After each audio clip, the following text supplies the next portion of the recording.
All right, this tutorial is about describing functions. So keep in mind, a function is where one input is given for each output. So in other words, x values cannot repeat. All right, so everything we're going to look at here today, they are functions. Okay, you're going to be seeing stuff that looks familiar here. You have equations. Okay, this is set up in this form: y equals kx.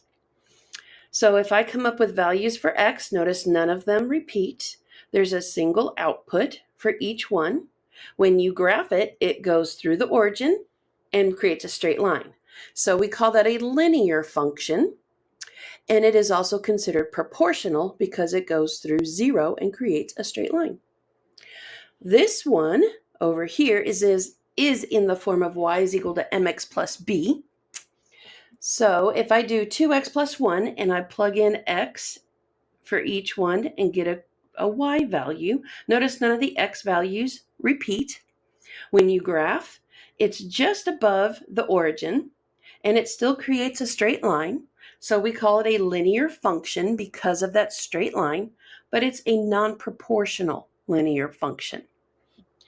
Linear functions create a non-vertical line. Remember, vertical goes straight up and down. Okay, so down here, put a little spin on it. Y is equal to x squared. Well, what does that do to my line? Well, here are my x values. When you put those in for each one and work it out, here are your y values. Notice that it creates a curve coming out of the origin. However, it's a curve and not a straight line. So we call it a non-linear function, not proportional. Okay, but this is still a function.